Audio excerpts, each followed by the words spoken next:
Bu yaxınlarda Akşin Yenisey adında birisi durub Şah İsmail haqqında, səbəblər haqqında fikir irəli sürüb. Bu insan qədim yazılarda yazılanların məntiqini dərk eləmir. Onlara izah verə bilmir. Orada o qabağa çıxan suallara izah verə bilmir. Lakin fikir bildirir. Acaba sən qədim yazılanların məntiqini bilirsənmi? Xeyr, bilmirsən. Bilə də bilməzsən. Sən izah verə bilərsənmi ki, nəyə görə qədim mənbələrdə Xəzər dənizinin yanında okean göstərilir? İzah verə bilərsən? Xeyr. Yaxşı, əgər sən qədim yazılarda yazılanların mənasını bilmirsənsə, izah verə bilmirsənsə, niyə fikir bildirirsən? Və bunun əsas faciəsi xalqımızın savadsızlığındadır. Çünki belələri xalqımızın savadsızlığından istifadə edib özünü alim kimi təqdim edə biliblər. Bunun da günahı yenə televiziyalarımızdadır. Televiziyalarımız cahil insanları alim kimi qələmə verir. Dəhşət odur ki, riyazi təfəkkürü olmayan insanlar qədim yazıları nağıl kimi qəbul edirlər. Onlar üçün fərqi yoxdur orada sual nə qədərdir, məhsul nə qədərdir. Onlara izah yoxdur. Onlar izah vermirlər. Onların məhsulları X, Y, riyaziyyatda X, Y, Z və s. gedir. Məhsulları silib atırlar, rəqəmləri toplayırlar, cavab alırlar. Bu dərəcədə cahil insan, bu qədər də düşüncəsiz insan, alim kimi necə insanlara dərs deyə bilir? Necə insanlara dərs verir? Və bunu televiziyada çıxardırlar, insanları alim kimi təqdim edirlər. Və onu təbii ki, onu çıxardanlar özü cahillərdir. Yəni bizim televiziyada yuxarıda oturanların özlərinin səviyyəsi yoxdur. Və ona görə də Akşin Yenisey kimilər çıxıb dərs deyir. Mən indi Şah İsmail haqqında bir neçə suallara sual verəcəm, ona izahını verəcəm. Təbii ki, bu Akşin Yenisey kimilər və ondan qabaq Şah İsmailə dil uzadanlara belə şeylər dərk eləməzlər. Ancaq Azərbaycan xalqının içində ziyalılar var. Düşünmə qabiliyyəti olan insanlar var. Mən bunu onlar üçün eləyirəm. Onlar başa düşsünlər ki, Şah İsmail kim olur? Xalqımız kimə müqəddəs kimi baxıb? Bu adi insan deyil. Xahiş edirəm, diqqətlə qulaq asın. Deməli, Şah İsmail Səfəvinin ordusu qızılbaşlar sayılır. Qızılbaş nə deməkdir? Bunun üçün biz Tövrata, deməli, Bibliya müraciət etməliyik. Danielin kitabına müraciət etməliyik. Orada qızılbaş Xaldey hökümdarı Nabuxodonosordur. Nabuxodonosor. Bizlərə bu batini mənada Nabuxodonosor Nəbi Xuda Nizar deməkdir. Xaldeya xelat deməkdir. Xelat atabəkləri, Ərən şahlar, Alban şahların nəslidir. Bu xaldeylərdir. Yəni, qızılbaş dedikdə Bibliyada, Danielin kitabında bilavasitə Nabuxodonosor, Nəbi Xuda Nizar nəzərdə tutulur. Siz Nizarın kim olduğunu bilirsiniz? Təbii ki, bilə bilməzsiniz. Nizar, Ələmüd qalasında yaşayan Allah mənasında olan obrazdır. Deməli, Həsən ibn Sabbahın obrazıdır. Deməli, İsmailə doktrinasına görə Nizar ölməyib, sağdır. Bu dəqiqə də sağdır. Onların doktrinasına görə sağdır. Və bu Nəbi Xuda Nizardır. Nəbi Peyğəmbər deməkdir. Xuda Allah deməkdir. Bu Allahla Peyğəmbərliyi birləşdirmiş obrazdır. Bu isə qədim mənbələrdə Amon Allahın obrazıdır. Başa düşürsünüz? Deməli, qızılbaş deyəndə qədim mənbələrdə bilavasitə Xaldeyada xelat atabəklərinin atası Amon Allah, Əmən Allah nəzərdə tutulur. Bəkdüz Əmən nəzərdə tutulur, Niftalı Əmon nəzərdə tutulur. Nizar ahirətdə gələk Mehdinin obrazıdır. İsmaililər bilavasitə Allahlar nəslinin obrazıdır. İlk insanların obrazlarıdır. İlk insanlar deməli Tövratda gedir, deməli özlərinin xüsusi vahid səfa dili olan ilahi varlıqlar. Özlərinin səfa dili olan ilk insanlar, ilk varlıqlar. Bu səfa dili sufizmdə eyni zamanda sif obrazıdır. Səfəvi də sif obrazı deməkdir. Sif ahirətdə gələcək Mehdinin obrazıdır. Başa düşürsünüz? Sif sonunda yaradılmış. Bunun haqqında mənim internetdə böyük məqaləm var. Səfəvi sif deməkdir. Sifin obrazı deməkdir. Ahirətdə gələcək Mehdinin obrazı deməkdir. Xətayin ordusu sorğusar bidim mülhidləri adlanır. Mülhid sözünün mənasını bilirsinizmi?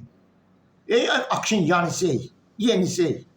Sən bilirsənmi mülhid nə deməkdir? Məlahi nə deməkdir? Mülhid mələk deməkdir. Mələklər ölkəsini, məmləkətini göydə, deməli mənbələrə görə Həsən ibn Sabbah yaradıb, Ələmut qalasında yaradıb. Mələklər yurdun Ələmut qalası sayılır. Bu göydəki ruhlar dünyasının obrazıdır. Ələmut sözü el-muta deməkdir. Midya eli deməkdir. Qədim Misirdə atom Allahı deməkdir. Kosmik insan deməkdir. Onun bədənində cənnət yaradılıb. Siz bu vaxtda ümumiyyətlə işlə bilmirsiniz. Şah İsmailin ordusu adamiyyə sayılır mənbələrdə. Adamiyən rəmzi. Deməli, Şah İsmail əvvəl onu deyim ki, Türkün piri, pirim, mürşidim deyə müraciət edirlər. Pir qədim Misir yazılarında Firona deyilir. Qədim Misir yazılarında Firon sözü yoxdur. Orada pir gedir, pirao gedir. Bu böyük ev deməkdir. Yəni göydəki ruh, cənnət deməkdir, ruhlar dünyası deməkdir. Adəmin atomun bədənində yazılmış cənnət deməkdir. Pir sözü qədim Misirdə Firon deməkdir. Burada Şah İsmail Xətai Türkün piri adlanır, pirim adlanır. Pir adamiyən ola bilər və yaxud pir, müqəddəs, ordusuna deyə bilərmi ki, adamları yiyir? Bu qədər cahillik olar mı insanlarda? Adamiyən qədim Misir yazılarında Asiris Allahların mənasındadır. Asiris Allahlarına deyilir. Onlar insanların ruhlarını uğurluyurlar, onlar Əzraillərdir. Əzrail Azər eli deməkdir. Şüursüz, Asiris Allahın eli deməkdir. Əzraillər insanların ruhlarını canlarından alıb aparırlar və göydəki ruhlar dünyasında yeyirlər. Göydəki ruhlar dünyasının qidası yerdən göndərilən qurbanlar və insan ruhlarıdır. Siz bu vaxt heç nə bilmirsiniz. Təbii ki, siz qədim Misir yazılarını oxumalısınız bunu dərk eləmək üçün. Qədim mənbələrdə, Misir yazılarında göydəki ruhlar insan və heyvan ruhları ilə dolanırlar. Dədə Qorqudda da belədir. Təpəgöz dolanması üçün, yaşaması üçün Dədə Qorquddan insan ruhları, insan istəyir, insan qurbanı istəyir. Bunlar hamısı mənadadır. Axırda əsas heyvanlara razılaşırlar və təbii ki, 4 neçə nəfərdə insan ruhu qəbul edirlər ki, bir gündə versinlər bu təpəgözə. Bu obrazdır, bu Allahın obrazıdır. Təbii ki, Akşin Yenisey kimilər belə şey dərk edə bilməz. Deməli, Şah İsmailin ordusu, adamiyər ordusu Azərilərdir. Göydəki Azərilər, ölümsüz ruhlar. Başa düşürsünüz? Məlahi mülhid deməkdir. Seyidlərin, bəylərin ruhu deməkdir. Seyid Peyğəmbər öləndə onların ruhları qanad açır. Göyə qalxır. Göydəki ruhlar cənnətinə düşür. Qədim mənbələrdə mələk, məlahi, mülhid deyəndə bilavasitə Azəri Seyid bəyləri nəzərdə tutulur. Bunlar ölümsüzlərin əslidir. Bunlar Ələmut qalasında ölümsüzlük qazanır. Siz bunlar haqqında heç nə bilmirsiniz və bilə də bilməz. Yalnız cahil, heyvani insan bilmədiyini, bilməyib fikir irəli sürə bilər. Heç kim, çox adam heç nə bilmir. Təbii heç kim danışmır da. Ancaq bilmədiyini bilməyib danışan bu Mühiddin bin Ərəbinə görə heyvani insandır. Ey Akşin Yenisey, başa düşürsən? Mən sənə 3-4 dəfə cavab vermişəm bu vaxtda, yazmışam. Bilmədiyimi danışma. Şah İsmail Xətai deyir, yer yox ikən, göy yox ikən ta əzəldən mən var idim. Yeri göyü ərş-i kürsü yaradan səttar idim. Yeri göyü ərş-i kürsü Misir Fironu Amon yaradıb. Söhbət burada bizim fiziki dünyadan getmir. Söhbət göydə yaradılmış ruhlar dünyasından gedir. Cənnətdən gedir, Ələmut qalasından gedir, Babil qülləsindən gedir. Alban şahlığından gedir. Bunu Amon yaradıb. Amon tək yaratmır. O yaradanda 2 nəfər olub, 2 ruh olublar. O, ahirətdə gəlməli olan Mehdinin ruhunu obraz kimi götürüb. Deyib ki, bu ruh mənlə bir yerdə hər şeyi görür. Öz ruhunu 2-ci obraz kimi götürüb. Özünü bir obraz kimi, öz ruhunu 2-ci obraz kimi götürüb. Mehdinin obraz kimi götürüb. Və ahirətdə onun ruhu gəlir, yerdə Mehdi kimi zuhur edir. Başa düşürsünüz? Yəni, göydə ruhlar dünyasını yaradanda Amon Allah'a bir də onun ayrı obraz kimi götürülmüş ruhu nəzərdə tutulur. Qədim yazılarda 2 yaranış gedir. İslamda bu 2 bir peyğəmbər. Məhəmməd peyğəmbərdir. Mən və Əli yaradılmışdan əvvəl nur idik. Məhəmməd peyğəmbər və İmam Əli. Bunlar Amon Allah'a və ahirətdə gələn Mehdinin obrazlarıdır. Bunlar yaradılışdan əvvəl olublar. Yaradılışdan əvvəl olublar. Bilavasitə bunlar göydə ruhlar dünyasını yaradıblar.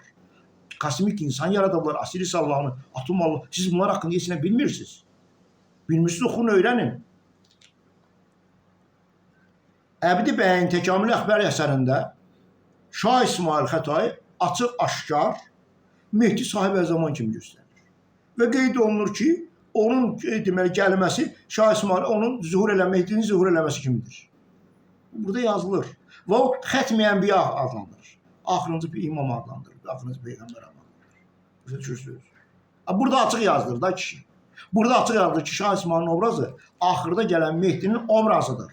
Yalnız onun məlahidləri, mülhidləri, ölümsüz Azəriləri, deməli, Əzrailləri axirətdə məhkəmə quracaq. Və Şah İsmailin insanları qırması, şiələri qırması, başqaları qırması da axirət məhkəməsi yerinə yetirilməsi mənasındadır. Axirət məhkəməsi qurması mənasındadır. Bütün qədim yazıları Xaldey müdrikləri yazıb, Xelat Atabəkləri yazıb. Xaldey, Nabuxodonosor, bu Xaldey müdriki sayılır. Bu Allahın obrazıdır. Xaldeyə qədim yazılarda xelatlara deyiblər. Xaldeylər, maqlar, seyidlər, pirlər, bəylər olublar. Bunlar sözlə təbiətə təsir ediblər. İnsanlara həyat veriblər, insanları sözlə, heyvanları öldürə biliblər. Bütün bəşəriyyətə istədiklərini yerinə yetirə biliblər. Canlı varlıq yarada biliblər. Siz bunlar haqqında heç nə bilmirsiniz.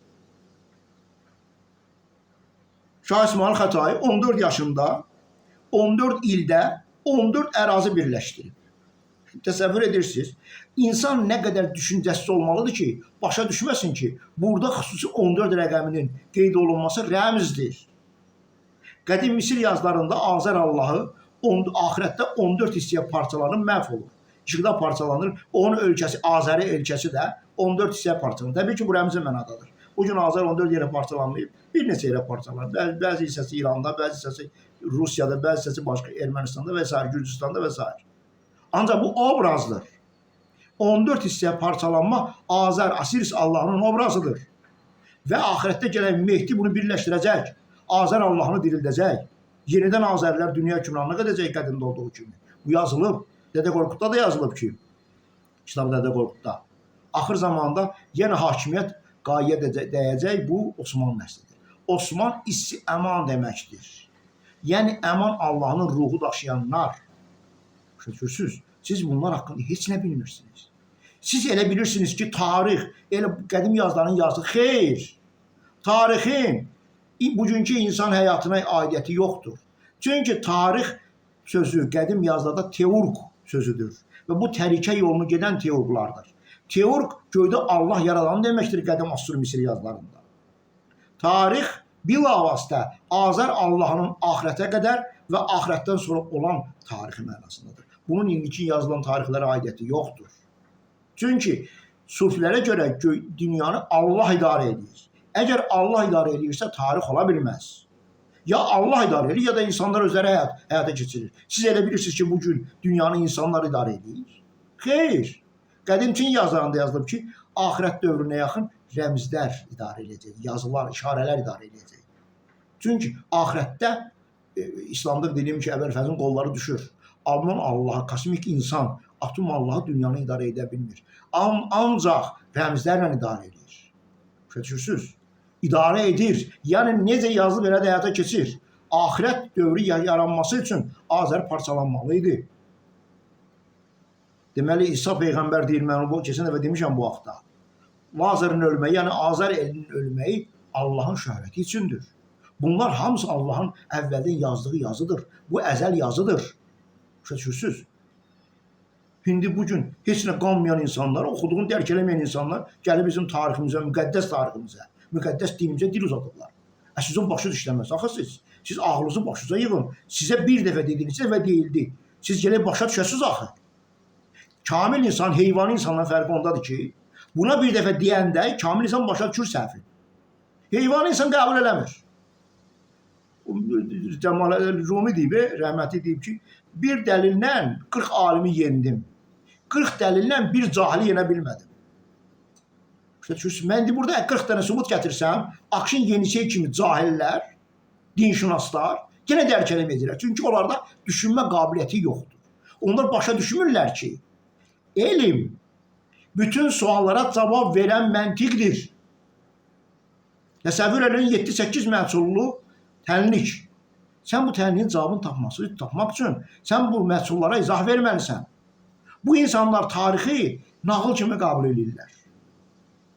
Xəzər dənizinin yanında okean var. Bunlar üçün maraqlı deyil. Maraqlı olan odur ki, burada Xəzər dənizi var və bu yaxın kimlərəsə aiddir və bizlərə aiddir və s. Bunlar izah vermək bunlarda yoxdur. Bunlar riyazi təfəkkürə malik deyil. Buna görə bunlara izah məntiqi yoxdur. Seçirsiniz.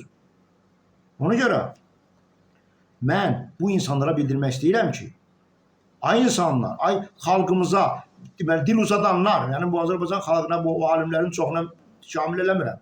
Alimlərimizin 99% heç nə bilmir. Lakin dinmirlər. Bunlara bir söz demək olmaz. Bu özü ki, ağıllı gənə ağıl var ki, başa türkü bilmir. Vay o günə ki, düşünmə qabiliyyəti olmayan, bilməyən insan alim kimi çıxış edir. Və bu dəhşət budur. Faciə bundadır. Azərbaycan xalqının faciəsi budur.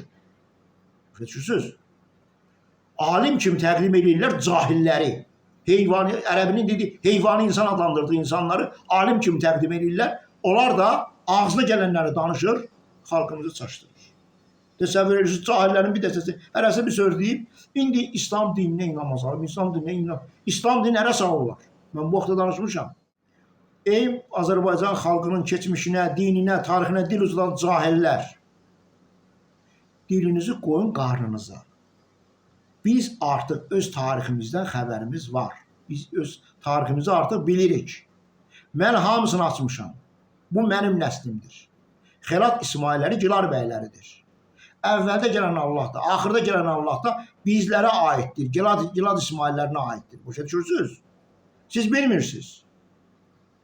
Qacar şahlar nəsli İsmaililər əvvəldə gələn və axırda gələn Allahların nəslidir. Bu Qacar o emblemlərində deməli bu gedir şir kimi, bir də günəş kimi. Günəş əvvəldə gələn Allahın obrazıdır, şir axırda gələn Allahın obrazıdır. İmam Əli obrazdır, axırda gələn obrazıdır. Şir obrazı da onun ahirətdə məhkəmə qurması ilə bağlıdır. Siz bu vaxtda izlə bilirsiniz. Sözümün canı odur ki, tarixin, rəmzlərin, dilin, fəlsəfəsini bilməyən insan danışmamalıdır. Danışsa, mən onlara kəskin cavabımı bildirəcəm. Buna heç şübhəniz olmasın. Heç kim Azərbaycan xalqının müqəddəs dininə, tarixinə, kökünə dil uzada bilməz. Mənim üçün fərqi yoxdur. İstəyir Yahudi olsun, istəyir Çinli olsun, istəyir erməni olsun, fərqi yoxdur. Mən bunların internetdə bunların hamısının cavabını vermişəm. Hamısının cavabını vermişəm, verirəm də. Və öz xalqıma da bildirirəm ki, bunlar bilavasitə bizlərlə bağlıdır. Azərbaycan atabəkləri ilə bağlıdır. Heç kim Azərbaycan atabəklərinin tarixinə, dininə dil uzada bilməz.